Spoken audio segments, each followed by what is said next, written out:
porque Dios estaba con él. ¿Qué es lo que anunciaba? ¿Para quiénes fue este mensaje que Dios envió? Para los hijos de Israel. Vamos a ver a qué vino Jesús en Hechos 5:31 al pueblo de Israel. ¿Qué fue lo que trajo para Israel Jesús? Por orden no de él, sino por orden de Dios el Padre. ¿Qué es lo que trae Jesucristo al pueblo de Israel? 5:31. A este Dios ha exaltado con su diestra por príncipe y salvador, para dar a Israel arrepentimiento y perdón de pecados. ¿Para quiénes era esta orden? Únicamente para el pueblo de Israel. ¿Cómo es que los hombres nos andan diciendo que nos arrepintamos para que descendamos al agua? ¿Cuál de ustedes aquí ha matado al Señor de gloria? ¿Alguno de nosotros estuvo en Israel en esos días? Este mensaje que estamos leyendo es la segunda orden, donde se encuentra preso todo el sistema religioso a nivel mundial. Porque todavía andan creyendo en la segunda orden. Ahí es donde hemos estado presos. ¿Por qué? Porque hemos aprendido de los hombres. Pero si logramos oír la voz de Dios, ¿qué significa oír? Es entender. Si logramos entender el mensaje, este mensaje no simplemente se expone, no se impone. Este mensaje es para aquellos que estuvimos con Dios desde antes de la fundación del mundo. Sino, ¿para qué fue enviado el Espíritu Santo, llamado el otro Consolador? Dice que viene en San Juan 14:26 diciendo, vamos a ver para qué fue enviado. Mas el Consolador, el Espíritu Santo, a quien el Padre enviará en mi nombre, Él os enseñará todas las cosas y os recordará todas las cosas que yo os he mandado, os he dicho. ¿Qué es lo que vino a hacer el Espíritu Santo, llamado el otro Consolador? A guiarnos hacia toda la verdad. ¿Y qué más viene haciendo? Dice la Escritura. Dice que nos viene a recordar. ¿Qué significa la palabra recordar? Es recordarnos algo que ya nos habían dicho. Porque si no, entonces, ¿para qué nos va a recordar? Sería que el Espíritu Santo vino a decirnos algo que nunca lo hemos oído. Pero dice que nos vino a recordar. ¿Y nos viene a qué? A guiar. Espero que vayamos entendiendo, hermanos. Esto lo hacemos con mucho amor. No venimos con el deseo ni con el interés de que ustedes me sirvan a mí. Recordemos que el Evangelio se debe denunciar gratuitamente. No andamos buscando esclavos para que le sirvan a José Luis, sino para que le sirvan a aquel que hizo los cielos y la tierra. Pero ¿qué es lo que debemos de anunciar? La palabra de verdad, el Evangelio de vuestra salvación. No podemos andar anunciando un evangelio que otro hombre me ha enseñado o que mi propia mente me está dictando, porque Dios me revela, pero no aparece escrito lo que Dios me ha revelado. Debemos de anunciar única y exclusivamente lo que se encuentra escrito. Las fábulas, dejémoslas para las fábulas. Tratemos de servirle a aquel que hemos anhelado servirle verdaderamente. Porque hemos andado jugando a la iglesita, anunciando un evangelio que a mí me conviene. Debemos de anunciar el evangelio de vuestra salvación. ¿Y cuál es el evangelio de vuestra salvación? ¿Y a quién le fue encomendado ese evangelio que dice el maestro que iba a ser anunciado a todo el mundo? ¿A quién le fue encomendado? ¿Podemos hacer preguntas? ¿Estamos preparados para responder a quién le fue encomendado este evangelio? ¿Y cuál es? Porque ya vimos que el evangelio de arrepentimiento y de perdón de pecados es única y exclusivamente para los judíos. ¿Y cuál evangelio es el que yo he andado anunciando? El evangelio de arrepentimiento y perdón de pecados. Como que si ustedes fueran judíos, que les voy a venir hablando de eso, si no estamos en aquella época. ¿O acaso vamos a anunciar el mismo de Juan? Quiere decir, entonces, que existe, como dice la Escritura, la verdad es un misterio y la mentira otro misterio. Recordemos que existe el padre de la verdad y también existe el padre de la mentira. ¿Cuál evangelio entonces es el que yo he estado anunciando? ¿El de la mentira o el de la verdad? ¿O simplemente me convertí como en Pancho Madrigal, contando historias? Porque si yo estoy leyendo esto, y se lo vuelvo a decir, simplemente les estoy recordando un acontecimiento que ya sucedió. Y con las historias no nos salvamos. Esto es únicamente para recordar, ¿verdad? Ok, entonces vamos a ver ahora a quién le fue encomendado el evangelio que nos va a salvar, según la tercera orden. Y para quienes es este evangelio que hoy sus oídos, si es la voluntad de Dios, van a oír. ¿A quién le fue encomendado este evangelio? Dice la Escritura en Hechos 13, versículo 47.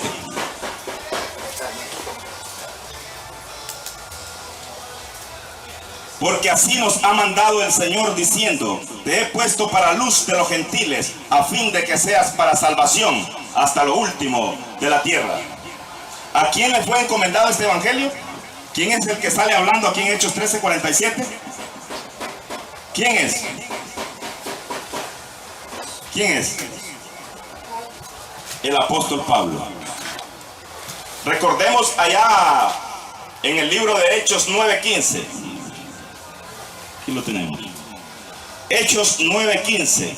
El Señor le dijo a Ananías: ve, porque instrumento escogido me es este, para llevar mi nombre en presencia de los gentiles, de los reyes y de los hijos de Israel. Aquí estaba la profecía. Dice que este evangelio, este nombre de Jesús, iba a ser llevado en presencia de los gentiles, de reyes y de los hijos de Israel. ¿Qué dice el versículo 13:47? ¿A dónde están los reyes? ¿A dónde están los gentiles? ¿Y a dónde están los hijos de Israel? Están en toda la tierra. Este evangelio ya no es única y exclusivamente para un remanente, sino que es para todo el mundo. Pero el evangelio que los apóstoles estaban anunciando, ¿para quiénes era enviado este evangelio según la segunda orden? Dice que era para la casa de Israel. En Gálatas 2, versículo 7, vimos que a Pedro, dice, le fue encomendado el evangelio de la circuncisión, que son el pueblo judío, y a Pablo el evangelio de la incircuncisión, que es para con los gentiles. Pero según el mandato que él recibe, dice que este evangelio es el que va a llegar ¿hasta dónde? A todo el mundo, a los reyes, a los gentiles y a los hijos de Israel. ¿Y quiénes son los que van a llevar este evangelio? Porque la Escritura dice que los gentiles ahollarán la santa ciudad. ¿Quiénes son los que van a llevar este evangelio? Pero sería la pregunta de nuevo, ¿cuál evangelio? Porque evangelios hay muchos. Este evangelio es única y exclusivamente para aquellos que estuvimos con Dios desde antes de la fundación del mundo. Este evangelio no es para hombres de carne y hueso. Por eso es que lo miramos tal vez o quizás un poco al revés. Porque como hemos estado acostumbrados a oír a los hombres, no nos hemos dado cuenta que Dios engendra a sus hijos espiritualmente, no los engendra de carne y hueso. ¿Y cómo somos engendrados espiritualmente? Cuando venimos al conocimiento de la verdad. Dice 1 Timoteo 2, 3 y 4. El anhelo que Dios ha tenido en su corazón. Dice, esto es agradable delante de Dios, el cual quiere que todos los hombres sean salvos y que vengan al conocimiento de la verdad. ¿Qué vamos a hacer para ser salvos? Venir al conocimiento de la verdad. Pero si yo he andado en el conocimiento del error, ¿será que pueda ser salvo? Con ese conocimiento no voy a ser salvo. ¿Por qué? Porque he estado practicando el evangelio de los judíos y no he predicado el evangelio que nos ha sido encomendado. El evangelio que nos ha sido encomendado es para aquellos que estuvimos con Dios antes de la fundación del mundo. Vemos un ejemplo. Dice que el maestro le dijo a Pedro, a ti te digo que ahora te haré pescador de hombres. Así le dijo, ¿verdad? Pero vamos a ver qué es lo que le dice Dios el Padre y el Señor Jesucristo al apóstol Pablo en Gálatas capítulo 1, versículo 1. Ya encontramos a quien le fue encomendado el evangelio de la tercera orden, ¿verdad? ¿O no lo hemos encontrado? Para que sigamos avanzando. Le fue encomendado al apóstol Pablo.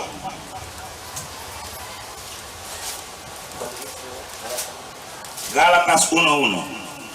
Dice así, ojo y oído. Es muy importante oír lo que leemos. ¿De quién vamos a oír lo que leemos si lo estamos leyendo nosotros mismos? Del Espíritu Santo. Recordemos que las palabras que están en este libro y que ahora las podemos nosotros leer son espíritu. Y si el Espíritu de Dios no mora en nosotros, ¿cómo vamos a entender estas palabras que son espíritu? Solamente el Espíritu le puede dar vida a estas palabras que están escritas.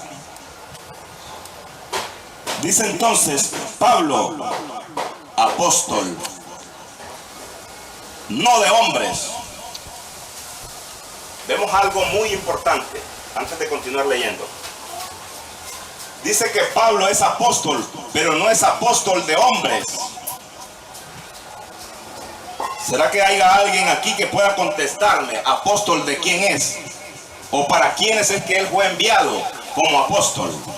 Con mucho respeto y con mucho amor se los digo. ¿Por qué es que Pablo dice que él es apóstol? No de hombres, ni por hombres fue puesto como apóstol, sino por Jesucristo y por Dios el Padre, que lo resucitó de los muertos. Entonces, si él no es apóstol, por decir algo de este hombre llamado, que se apellida Palma, o del hermano Daniel, entonces apóstol de quién iba a ser. Vamos a ver el libro de Colosenses, capítulo 1, versículo 23. Es necesario tener abiertos nuestros oídos y dejar aquel espíritu de albañil que hemos tenido, aquel que levanta muros para no obedecer a la verdad. Por eso el maestro nos recomendó que fuéramos mansos, humildes y sencillos de corazón. Recordemos que existe lo formado y existe también lo creado. Lo formado es igual que lo creado. Vamos a poner el ejemplo en el libro de Génesis capítulo 1 antes de leer Colosenses. Porque si no, en vano lo estaríamos leyendo, porque no lo vamos a entender si no somos guiados por el Espíritu Santo. Pero aquellos que Dios los ha guiado hasta el día de hoy, por supuesto que tienen el oído de Dios. Entonces dijo Dios, hagamos al hombre a nuestra imagen, conforme a nuestra semejanza, y señoreen en los peces del mar, en las aves de los cielos y en las bestias, en la tierra y en todo animal que se arrastra sobre la tierra. 27. Y creó Dios al hombre. Cuando dice la Escritura, y creó Dios al hombre a su imagen, a imagen de Dios lo creó, varón y hembra, los creó. ¿Cuándo fue que lo creó? En el tiempo de los reyes, cuando los reyes dictaban una ley, estaban los escribas.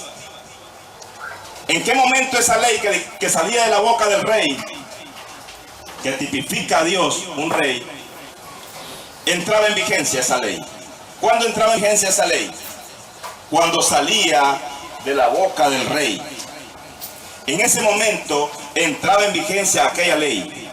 Cuando Dios dice en el versículo 27, y creó Dios al hombre, ¿cuándo lo estaba creando? Es lo mismo crear que formar. ¿Qué dicen ustedes? No es lo mismo. Por ejemplo, esas sillas que están ahí de madera, esta mesa fue formada. Pero la madera, ¿de dónde salió? De un árbol que ningún hombre, por muy científico que sea, puede crear. El árbol o los árboles, ningún hombre los puede crear. Pero las cosas formadas fueron hechas de las cosas que fueron creadas. Cuando Dios dice que creó al hombre, ¿cómo lo creó? ¿O no creó a nadie en ese momento? Sí creó. Crear es como cuando Dios creó el árbol. De ese árbol salió la madera, formaron una mesa. Pero dice aquí que hay una generación de hombres creados a la imagen, conforme a la semejanza de Dios. Entonces, estos creados fueron creados a la imagen, conforme a la semejanza de Dios. Y los formados, ¿hasta dónde o hasta cuándo es que aparece el hombre formado? Si nosotros vemos y analizamos un poquito más allá de lo que los ojos de carne han alcanzado a ver, dice el libro de Génesis 2:7. Entonces Jehová Dios formó al hombre del polvo de la tierra. ¿Y quién creó la tierra? Entonces, ¿de dónde salió el hombre? De lo que había sido creado. Aquel hombre formado del polvo de la tierra no fue creado, fue formado. ¿De qué fue formado? De lo que ya había sido creado. Porque dice que en el principio creó Dios los cielos y la tierra. Pero, ¿de dónde agarró Dios tierra para hacer tierra? ¿Verdad? Dios es el único que puede crear de la nada. Entonces, ¿cómo son estos hombres que son creados? Por Dios. Fueron creados de la nada y tenían carne y hueso. Esta generación de hombres creados tenían carne y hueso. Tenían carne y hueso. Lo vamos a ver en el libro de Génesis, capítulo 6. Esta es otra enseñanza, digamos como una capsulita que se nos metió ahí. Pero quiero que leamos y veamos las dos generaciones, porque quiero leerles Colosenses 1:23. Y si no les leo esto, no vamos a entender lo que dice Colosenses 1:23. Recordemos que una taza de mondongo no se bebe de una sola cucharada. Tenemos que echarle bastantes cucharadas para podernos tomar la sopa.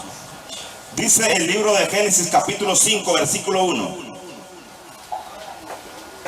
Este es el libro de las generaciones de Adán. Nosotros cuando oímos decir Adán pensamos en el hombre formado del polvo de la tierra. Pero ese hombre no se llamaba Adán. Fue conocido como Adán. Es muy diferente. Entonces, el libro dice, este es el libro de las generaciones de Adán, el día en que creó Dios al hombre. Existe una generación de hombres creados a la imagen, conforme a la semejanza de Dios. Y existe otra generación de hombres formados del polvo de la tierra, de los cuales nosotros somos descendientes de ese hombre formado del polvo de la tierra. Porque cuando Adán murió, ¿para dónde agarró? ¿A dónde lo pusieron? Adán. En el polvo de la tierra. Y cuando Jesucristo fue resucitado, ¿para dónde agarró? para el cielo. ¿Por qué? Porque Él es del cielo.